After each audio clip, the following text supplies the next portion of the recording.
It's Missing Real with Mike Darrigo. Try not to fall asleep. What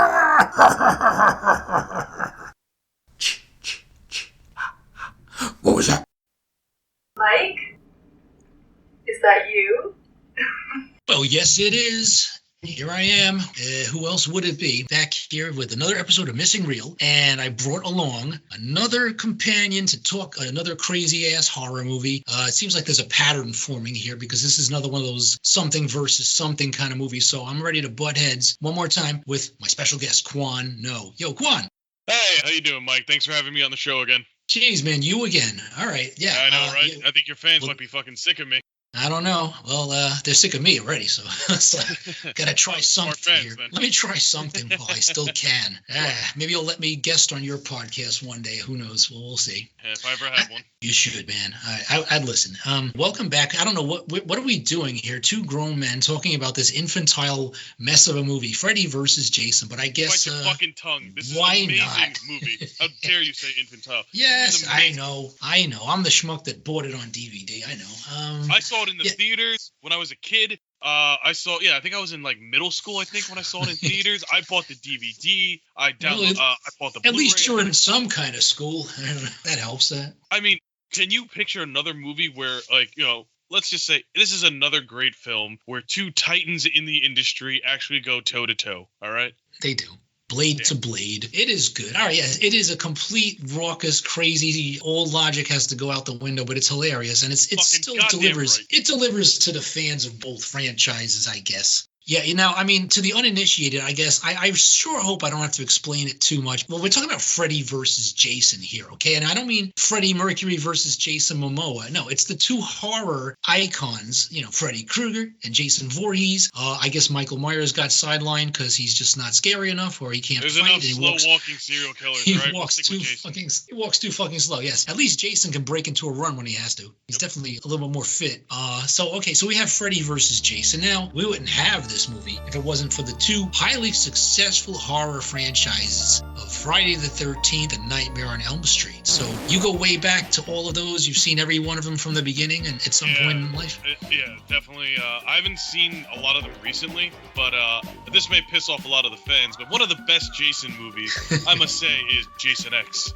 I love Jason X. That was damn right. Yes, because where do you go? Nightmare on Elm Street 3 or 2, I think. Which one is the one where he had the NES controller? The Power Glove. Oh my God, yeah, I don't know. That was one of the later ones. Yeah, that was like 3 or 4, I think, something like that. It was amazing, all right? And anyone who disagrees, your taste of movies suck balls. Wait, was that the one with the 8-bit Freddy chopping up some dude in like a graphic novel or a comic book or some weird shit like that? He had like superpowers. It was fucking great. I know. All right. Well, the Jason movies, the Friday the 13th, he was there first. Okay. I don't know when the first one came out. I'm not going to do a whole history of Friday the 13th, but it's a slasher movie about the camp counselors just having too much sex and drinking too much beer and smoking too much ganja, and they have to be slaughtered because they allowed a little boy to drown at the camp. And the little boy is Jason Voorhees. And he doesn't really drown, does he? No. The end of Friday the 13th, you see Jason for the first time popping out of a lake and scaring the ever-living shit out of yourself. Probably one of the best jump scares, or I don't know if it's in slow motion, but it's pretty damn scary. But the killer in that movie is not him. It's his mother. The mother kills Karen. everybody. Might as well be fucking Karen. Her name is Karen. We're going to call her Karen Voorhees. Sure, yeah. All right.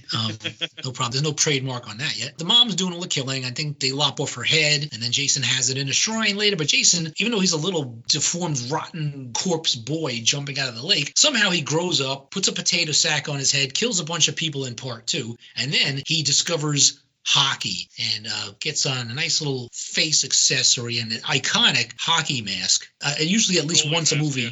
Once a movie gets taken off to reveal his not exactly George Clooney features, but that's what you get, man. He's a deformed, horrible, big-ass, hulking, machete-wielding dude who kills people, sometimes in 3D, which was my favorite. Friday the 13th Part 3 in 3D. That was one good reason to put on blue and red clear plastic lenses in front of your eyes and sit there and watch, knives and eyeballs flying out at you. It was great. Jason is just like an unkillable killer.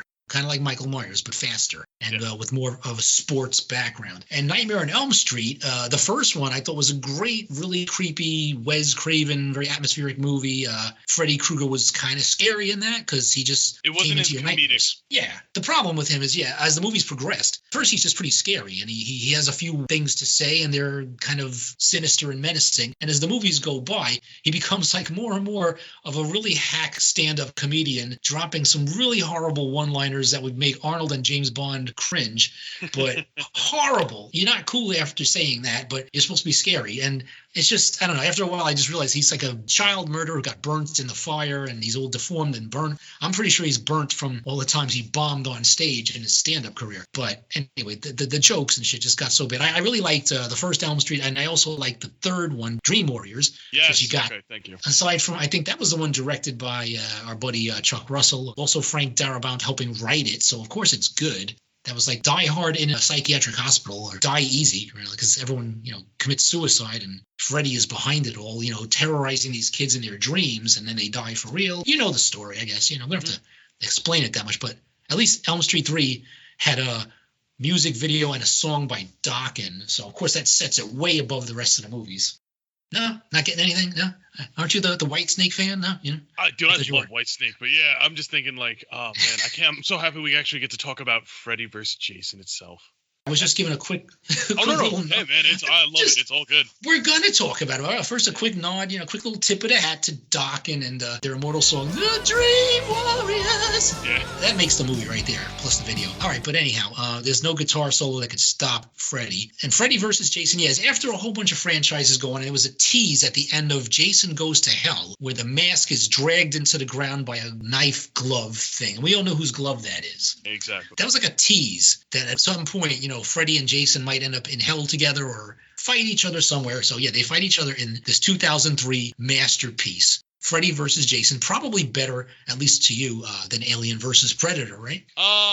That's actually, no, actually, I would say it depends on my mood. If I want like a fun comedic horror movie romp, you go with Freddy vs. Jason.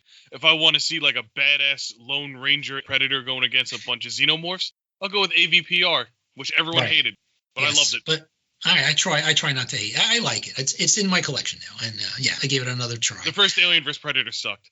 All right, we already discussed that. Please refer to our earlier episode. Just because I don't want to relive that nightmare. But that was, we had to shake hands after that one was done. But here we are with Freddy versus Jason. Now, no one really cares, but I'm sure everybody has their favorite, like who should win in a battle between these two horror icons. And there's thousands, if not more, random forums online, probably Reddit, where they had this argument like who the hell should have actually won and blah blah blah. Yeah, well, who should have? To be fair, I'm actually very happy with the way the movie ended. I was happy. I was actually, I think the movie was just great. We didn't just tell everybody the whole thing yet, but yes, it is. It does. It comes out where I guess there's no other way it could have ended because it would piss somebody off. Oh yeah. But all right, let's break it down a little bit here. Freddy versus Jason, because after all those movies were done, we didn't know would we see these guys again, but I think it came out. I think it was released on Friday the 13th, maybe, but I can't remember. That'd be even cooler. Yeah. It's directed by Ronnie Yu, who's responsible for shit like Bride of Chucky and the Jet Li movie Fearless and lots of other Hong Kong films and some NBA stuff, I think. But yeah, those are really odd departures from one another. Jesus. They kind of are. That's like the asshole who did Crouching Tiger, Hidden Dragon and then he decided to do a Hulk movie. Well, yeah, which is what happened. Yeah. And that was the Hulk movie I can't really enjoy. I can't. I have to purge it. I have to purge it from my memories. Yeah, they had to do a different one. Yeah, different Hulk. So okay, but this was a good horror movie and lots of blood and gore and laughs and special effects and shit like that. And nudity. There were. Oh, of course. A horror movie from its time. I was very happy. Oh yeah, and she was calling my name literally. Mike? So yes, I'm paying attention. Yes, at the beginning, the opening scene of that movie. I know they made this film. That scene at least was just for me, I think. Yeah, thank you, Ronnie. Whoever wrote that and filmed it, and the woman who owned the tits. Thank you. There's a few actors in this movie. I'm just going to say because they're sort of important, but they're just here to get slaughtered or run around and have sex and talk about Freddy and Jason. Well, of course, Freddy himself, Robert Englund, you know, the legend, man. He starts off as a pussy in V with the aliens and stuff. And then right after that, Nightmare on Elm Street starts scaring the crap out of everybody. His signature character that he'll never be able to shed. Oh, yeah, no, not at all. Everyone knows Robert Englund as the best Freddy Krueger. Well, who's the other guy? The Bad News Bears guy? Who's that one other dude? And the guy who was in Watchmen? Yeah. I think that was the other Freddy. Watchmen guy. I forgot his name. The remake. Yeah, that one, I've seen it. I think I barely remember it at all. But yeah, I guess they stopped. They knew, like, all right, let's just cut it out.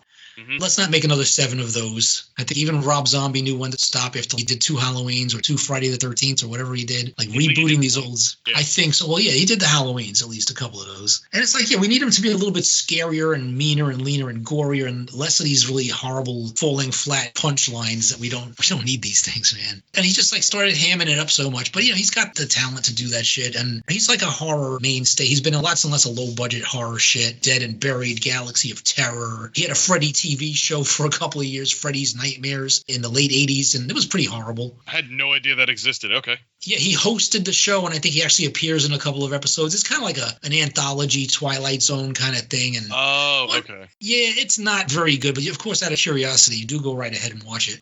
It's like television. It's very tame. You know, no gore, no tits, nothing. I got you. But it's fun. It's Freddy. You know, it's him. Yeah. One other important thing, in 76, he was one of the goons menacing Charles Bronson, along with Jeff Goldblum in St. Ives. So, yeah, if you run into Robert Englund and Jeff Goldblum, you know, either they're going to mug you or you're going to just have a riot and just laugh your ass off. So Bronson probably shot them both, knowing him. Moving along, the guy who plays Jason here is Ken Kersinger, who's a 6'5" stuntman who did pretty much probably all the stunts in this movie. I'm sure Robert Englund passed on most of them. He also appeared as Jason in Jason Takes Manhattan in '89. He did play Jason before. Yep. Because I think the only guy I remember, there was Kane Hodder and Richard Brooker. I remember those names because when you play Jason, like, you know, you become a household name instantly. Mm-hmm. And you just pass people on the street and nobody knows it's you. I think one of the dudes was at a Fangoria convention. I actually walked past him. One of those Jason guys, but not in costume. So that's pretty dope. And they didn't kill me, so I guess it's all just a character he plays. But it was cool that he was there. Running through it real quick, also in this movie, because I'm not going to remember to say anything about him later. They're just all expendable characters. But Jason Ritter, the son of John Ritter, is in this movie, and 1/3 of Destiny's Child, Kelly Rowland, is in this movie too. Who that is? Okay. With her red hair, yeah, and she talks a lot of shit to Jason, Freddy, or one of them, or both of them, and tries to sing at them, and it's fun, it's cool. You know, I like it when musical celebrities do a little acting and can do something different. It's not bad. Yeah. And a few other people. I don't know. There's 1 or 2 characters in here that are interesting. I'll mention them later. But they all just die or try to talk people out of whatever they're trying to do in the movie. You mean anything fucking smart? Yeah, that's generally a horror movie. Well, and of course, speaking of brains, Jason, literally we think he has the IQ of a hockey puck. But Freddy, despite his horrible material, does seem to have a little bit more sense going on. And he has like more of a plan because he's been forgotten. Another generation or these kids all grew up and nobody knows much about Freddy Krueger and the stupid nursery rhyme and that he kills you in your dreams. So he has to like get people scared again. What does he do? He does something with Jason to help. Once Jason starts killing people for real, Freddy can start killing people again in their dreams or some such thing. I don't know. So supposedly what actually happens is the house where the main character is, I think her name is Laura or Linny or something. I have no idea. So the whole idea is that, this is the house that a bunch of the movies take place in because this is like the first house from the first movie. Elm Street house, yeah. Yes, the Elm Street house. Just check the street sign. Yeah. Freddy somehow pretends to be in hell. He pretends to be Jason's mother and starts telling Jason, go to this house in this really quiet town and start killing the kids there in this house. Just like I used to do, kind of. Exactly. So Jason put your own spin on it. Yeah, use your own weapon of choice. Well, I feel like in this movie is when you really find out that Jason's just a dick. Like, it's a lot of funny setup things. Like, things that are just unnecessary that he just sets up, and you're just like, why the fuck would anyone do that? Anyway, so Jason goes to the house, he starts killing some of the kids. Everyone thinks that, it's Freddy Krueger, so people start remembering him, which gives him back his power so he can come back. Because if people don't remember him, or people aren't afraid of him, then he can't come back. Yeah, it makes perfect sense, yeah. Yeah, the fear feeds him, yeah. It's like, but the fear, if they don't believe in you, you don't exist, or some shit like that. But the problem is, though, Jason, he starts having way too much fun, and Freddy can't control him anymore. And there's the movie, kids. He's getting all the press, yeah. pisses Freddy off. And he doesn't even have to utter a single word of dialogue. He's just badass, He's that big quiet silent. kid in the cafeteria when you're in high school who you're just like, oh, I never want to fight him ever. Nah, if he's wearing a hockey mask, you don't want to try to score a goal either. But there's a sheriff here. There's a bunch of kids that want to get drunk and party. And one of them is, like, I think, in a mental hospital because he had some previous Freddy Krueger scars to heal. Not about literally, actually, but... two of them did. They were two friends. One of them is actually the boyfriend of the lead actress in the movie. That's John Ritter's kid, whatever his name is. Okay, yes, Jason Ritter. He has some mental healing to do. Yeah, because apparently he saw his girlfriend's dad kill her mom for whatever reason. And then you find out later on that's not exactly what happened, but the adults in this movie are apparently some of the dumbest people you've ever seen on film, ever. They're just stupid. Well, it helps take away from the dumb things that the teenagers do, or whatever, Yeah, kids, and whatever. speaking of these teenagers that are supposed to be a bunch of high schoolers, I think the minimal age for these actresses and actors are, I don't know, I want to say 30? Yeah, you got to be a 30-year-old to play a high school student. Yeah, none of them actually look like they're in high school. Well, they got left back many, many times. Oh, yeah. But I'm not That's going to lie, a lot of the kills in this movie are awesome. Yeah, they have to up the kill factor and the splatter and the spectacle and the imagination behind the kills. Because, yeah, we've seen it all before. Even though I thought, like, even the first Elm Street had some great kills. And, of course, Friday the 13th, 3D and whatever. There's just, like, almost anything you would find in a sporting goods store or a tool shed will make a great murder on the screen. After the first kid is killed in the Elm Street house, Jason leaves. He doesn't kill anyone else. It's the weirdest fucking thing. I'm like, you had a whole house of children. Jason somehow sneaks into the house. No one notices. Kills one of the guys who he just finished a nice fresh bang. Good for him. And then he just gets stabbed, and then all of a sudden the bed gets folded and his spine snaps. It's crazy. No one hears this, by the way. I mean, they're probably busy on their own. But does Jason kind of have a thing for just murdering people who are having sex? Because it just reminds him, that's what they were doing when I drowned. And it's like, it's he just... He only believes in pure abstinence. Yeah. Maybe if he just got off once in a while, man, somebody just gave Jason a nice BJ or something, he would just be a little bit less homicidal. If you are a virgin, you are untouchable in these movies. I think. Yeah. But those are the ones that live. The final girl. I guess the final girl is always the wholesome one who's not just giving it away during the whole movie. I want to see the sluttiest chick in one of these horror movies make it to the end. And then the post-credits decapitation, just when you think everything's fine.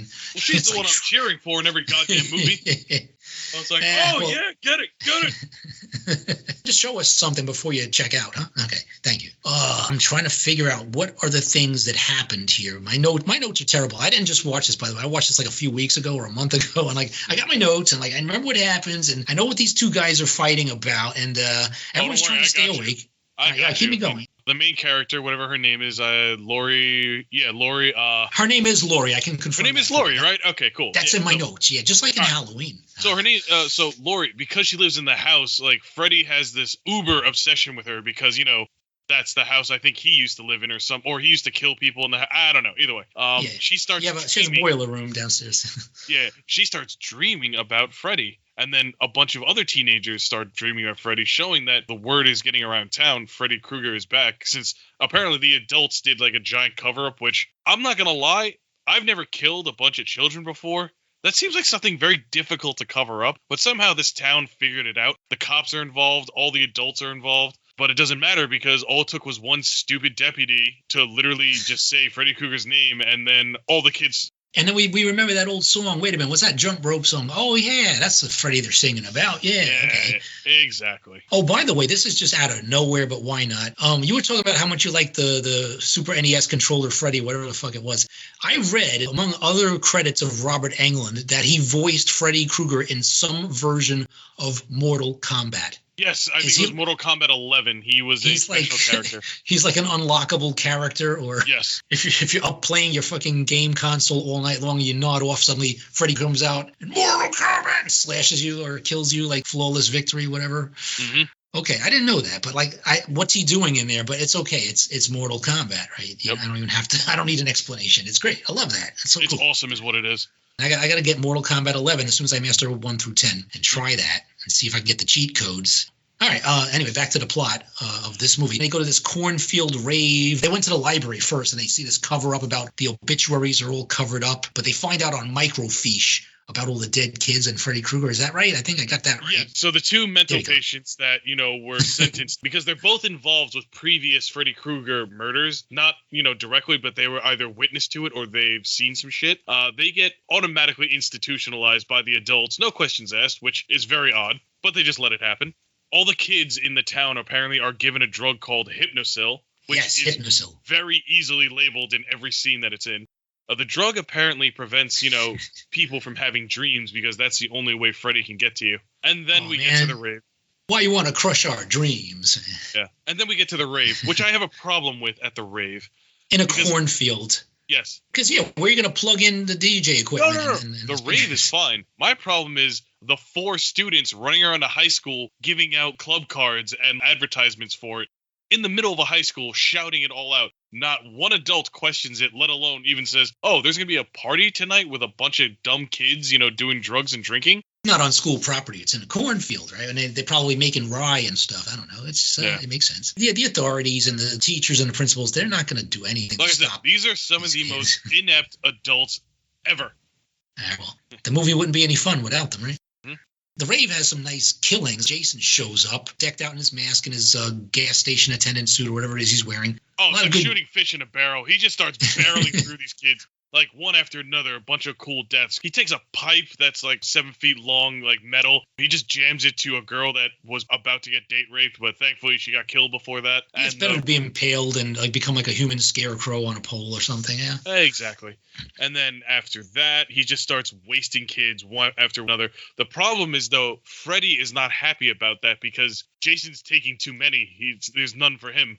He's higher up on the scorecard at this point, it seems, because there's a real competition, not just them trying to kill each other. It's just like which one can get more kills, or terrorize more teenagers. Well, this is where you find out that Freddy has lost complete control over Jason, which is stupid, by the way, because Freddy could have just pretended to be Jason's mom again and just been like, hey, you can go back home now, instead of having the stupid brawl and wasting their time.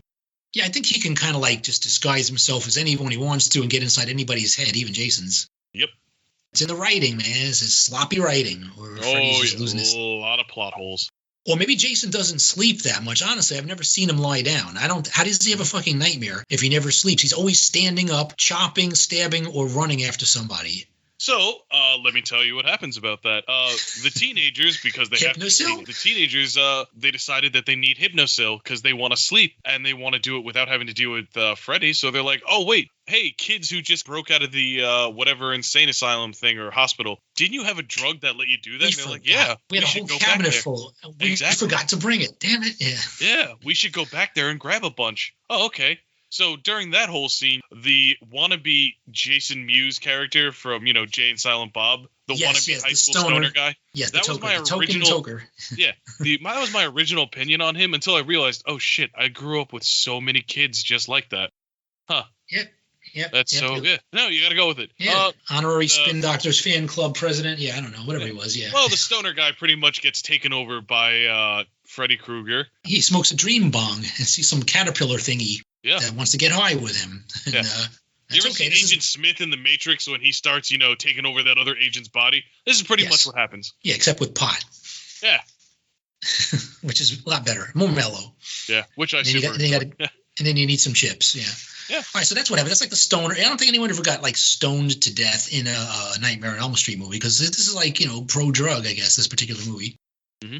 Right around that time, grunge era and things like that before this movie. It wasn't very 80s. This was 2003 already, this movie. But this is where we start to see, Freddy starts taking on Jason. As he takes over the stoner kid's body, he actually, goes in with 2 weaponized syringes of what I think is horse tranquilizer.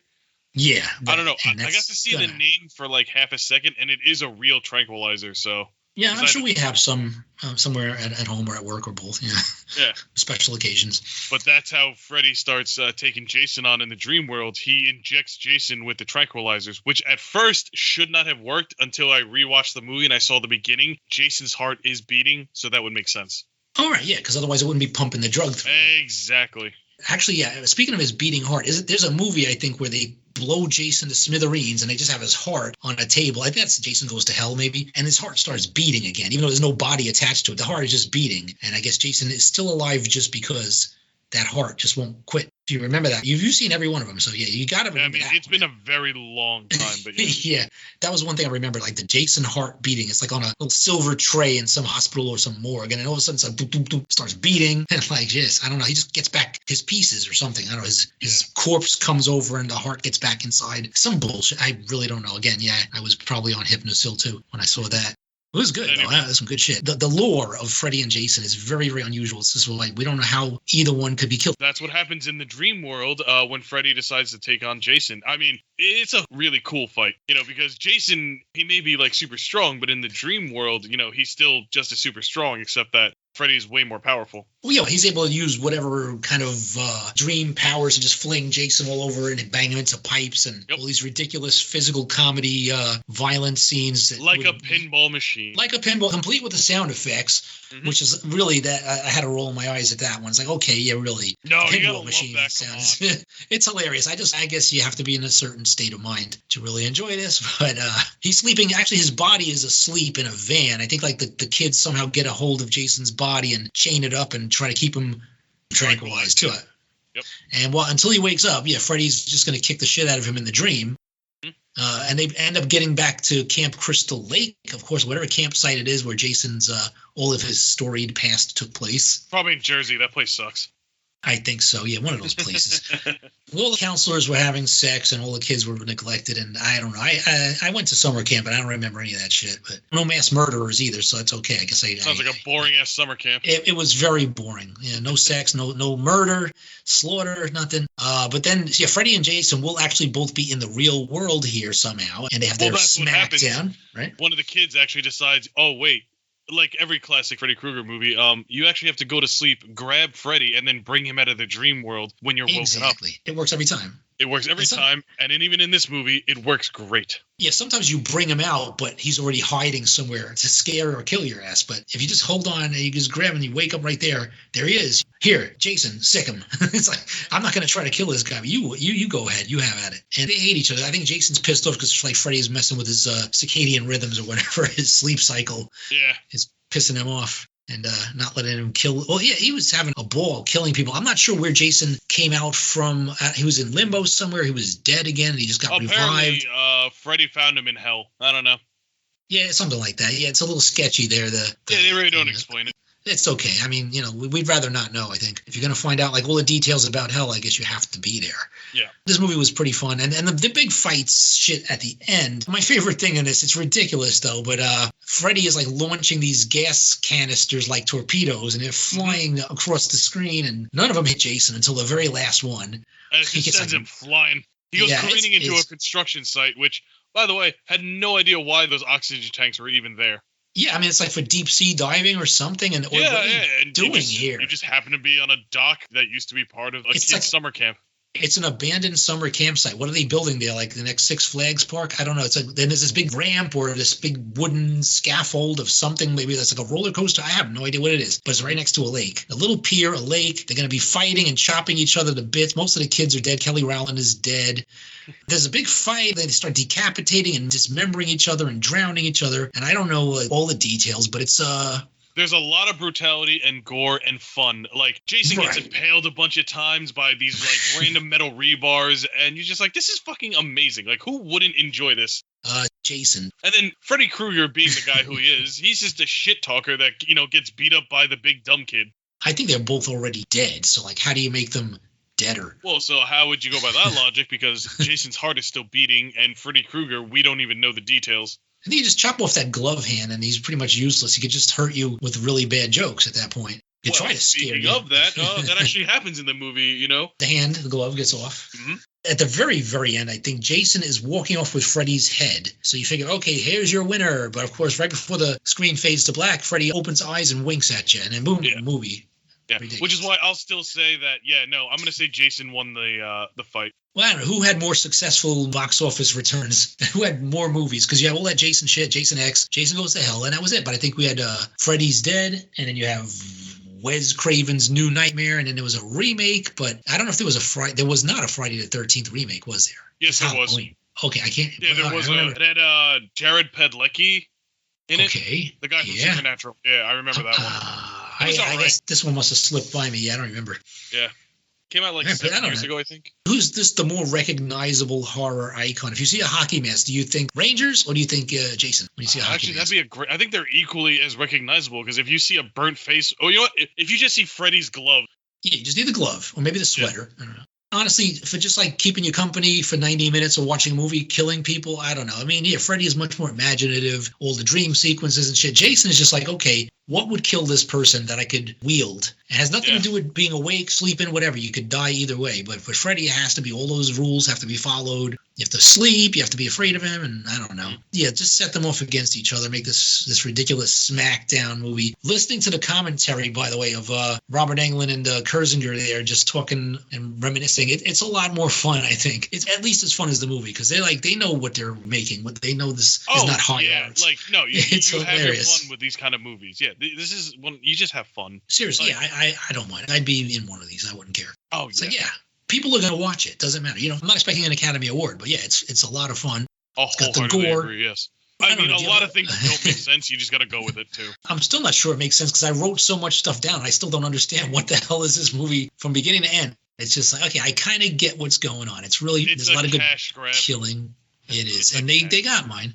They got my without cake. they got my money. They might get some more too if they ever do any more of these things. Is this the last time we've seen them? Except for that, Nightmare on Elm Street remake. I don't think we've seen any of this. That's it. I believe so. I want to say yes. And this is like shit, 20 years ago almost, like 19 years ago this movie came out. Robert Englund, Shit, yeah. really God, I feel old. Oh boy. Yeah, I feel older. But, Robert Englund, he's getting up there in the years, and I think he's going to appear on Stranger Things this new season, doing whatever he's doing, but he's probably just going to be some old guy with a beard, like he is. I can't watch that show. I can't, I enjoyed it in the beginning. I just can't watch it anymore. It took me forever to start watching it. I just know, what's this with the fucking waffles? Oh, let me watch it. I don't know. And this is Monster. I don't know. It looks cool. My whole thing is, it's not hard to kill children. Come on. And then the Russians get involved. I'm like, again, it's not even a monster now. It's the Russians, and yet it's difficult to kill children. No, it should not be that difficult. Yeah, no. You need a different decade. And the funny shit is Stranger Things takes place in the 80s, where in those movies, kids would get killed. Yep. It's okay. Well, I don't think we need another Freddy or Jason movie, but I think I they think kind you're of wrong. I taking think it. we need a bunch more. Well, just like more Smackdowns. I don't know. Yeah, We don't exactly. need let's not have the parents and the psychiatrists and the cops and everybody. Just let these two guys kill each other. And if anyone gets in the way, All the inept another corpse. adults. Well, maybe just have another round, but you got to bring in somebody else, man, like Michael Myers or who the other B-level slasher. Yeah, Pinhead. You got to have him. Well, weren't they Yeah, originally going to do another verse movie with Pinhead in it? We could use that. Is he still the original Pinhead dude, Doug Bradley? I don't know if No, he's done. Because I remember they recently made another direct-to-video one, and it was terrible, but it definitely wasn't the same actor. Yeah, it ain't him. It could have been like some dude who just looks good bald. I don't know. Yeah. I mean, I thought, Pinhead was a cool character, and all his Cenobite buddies. It's like, a band I would go see play at one of those underground clubs back in the day when I used to go to these fucked up metal shows and stuff. The good old days, right, Mike? Trust me, I miss raves. I used to go to raves all the time. Yeah, I prefer the mosh pit and stage diving crap. That was, I survived all of that. If I could survive a Slayer concert, I think I did what I need to do. And I'm still got all my limbs and teeth and everything. Mm-hmm. Speaking of that, one of the main opening songs to the title screen was from a band called Spineshank, which I loved growing up. It was just good, fast, heavy metal. And they graced the soundtrack of Freddy vs. Jason, huh? Oh, yeah. They did actually a bunch of random horror movies during the early 2000s. Yeah, Spineshank was a great band. Because, it goes along any industrial, glamorous, and juggernaut kind of music like this shit. Oh, yeah. And, the songs are violent, the movie is violent, everything's just violent. Yeah, you're not going to get easy listening on this shit. Man, I really do forget this. I really forgot this album. I used to have this album. This album was amazing. A self-destructive pattern. Yep, from Spineshank, Self-Destructive Pattern in 2003, where a lot of these early 2000 horror movies got their music from. It was just amazing. Like you said, it was industrial, heavy metal, yeah. All right, since I pretty much don't have any good music from these movies to score my podcast with other than I'm going to probably throw some Spineshank shit on here and, liven things up a little bit. The other one, that works, the whole... I'm not gonna do it. I'm not gonna do it seriously. But yeah, you call that music? Is there sheet music for that? I know it's like a guitar chord. There's one guitar chord, and it's just all that and it's but the whole thing is that sets the atmosphere. Yeah, you'll know exactly what it is when you hear it. It's like the James Bond theme. Oh, you know who's coming when you hear that shit. Mm-hmm. Okay. Yeah, Jason. Well, nobody ever paid any attention. Like, why am I walking through the woods and hearing this, like, this chattering, heavy breathing shit? Someone's going to just stick a machete through my head in a moment. But yeah, they never learn, do they? The soundtrack was the same in every fucking Jason movie. I think they stopped it after a while. I think Jason X, maybe, they finally got some actual music for the movies. Honestly can't remember, but I just remember how great. I mean, I was a dumb kid when I saw it. Like, if I saw it now, I'd probably hate it and despise it. But as a kid watching that movie, I was like, yo, it's space. Space is awesome. If you don't think space is cool, go fuck yourself. Space is the best, especially for a slasher movie. There's not enough of those, man. There's not enough space slasher movies. And then he got, like, the whole, like, makeover, redo, or whatever. And I'm like, that's a badass-looking Jason. What was he, like a cyborg Jason or something at the end? Yeah, nano machines and shit. Oh, I was like, that's awesome. Yeah. But now I want to watch that again. Yeah, but obviously everyone with a brain was like, this movie's stupid. And it's like, no, you're right. It is dumb. But I think it just climbed to new heights of stupidity, but it remained awesome at the same time. And now I just feel like watching it again. Mm-hmm. Was it the 10th Jason movie or the X? I believe so, yeah. That's why they called it that. Yeah, man. Because when you make it to your 10th film, you've arrived. Wasn't the 8th movie Jason Takes Manhattan? Wasn't that Jason 8? It's so hard to remember, man. I just remember Corey Feldman was in there in one movie. Oh, yeah. He was a little shaved-headed kid. He shaved his head and tried to look like, don't I look a spitting image of you right before you drowned? I don't know. He was just trying to fuck with Jason's head. At the very end of that movie, then he ended up hacking him to bits, and then he became like the next Jason. Well, he became like his understudy or something. I remember he went batshit crazy and like he was going to kill people right after. And I don't know if they ever followed that thread or not. I don't think he ever showed up again. I honestly can't remember. I can't, but I remember that. Yeah, like they're all great, man. These are fucking fun movies, and Jason X is up there with Freddy versus Jason for just like all out. Are you fucking kidding me? But yeah, I'll watch this. Oh yeah, no, you'll sit there and just be like, "What the fuck just happened?" Fuck it. You know what? It's fun. Like get high and just watch these movies. Get to take an edible, smoke a little weed, and just be like, "Yo, sit back and relax, enjoy the movie." Because one, they definitely can't make movies like these anymore. There's a lot of jokes that you're just like, "Oh, the optics on this. Ooh, how times have changed." All that kind of bullshit. Like, oh, you can't make that joke anymore. I don't even think that I remember anything too out there from these movies. They'll probably throw a few words around that you don't use now, but there's a lot of violence going on and stuff, man. It's just like you have to take it all in context. It's a horror movie, and the killers are trying to kill each other, so I guess that makes it okay. Yeah. They'll, whatever, checks and balances, whatever the fuck. I don't know. I cannot make any, thesis or logical sense of this movie. Just that, it's fun, it's enjoyable, and give us some more. Let's make another something on this level. It's been almost 20 years. We need another movie that stands alongside this. And I really wish they would do another one. I would love to fucking watch that. All right, petition. All right, all 6 listeners out there, that's it, man. Start writing your local film studios, and let's see what happens. Or just do your fan films. You guys got your costumes. I'm sure people at home got better costumes now than they had in these actual movies back in the day. So just put some knives on your hand and go for it, man. Get your hockey mask out. Get your nut cup. Whatever you wear when you go out and play. Something, man. You got to be witty. You got to be like bitch every time, like Freddy Krueger. I feel like he really popularized the word bitch in like a horror movie. Because even Rick and Morty made that joke. What do they say about it? They were just like, oh no, when they had the Freddy Krueger-esque character in their show, that one episode, like every other line was bitch. And I'm like, yeah, Freddy Krueger does say that a lot. Well, when a dude calls another dude a bitch, that's very powerful and effective. But Freddy Krueger, he's really, not to be misogynist or anything here, but he's usually talking to a woman. And he's usually, ready for prime time, bitch. Yeah, exactly. If he didn't say bitch at the end, he wouldn't be quite as scary, Ready for prime time, Lori.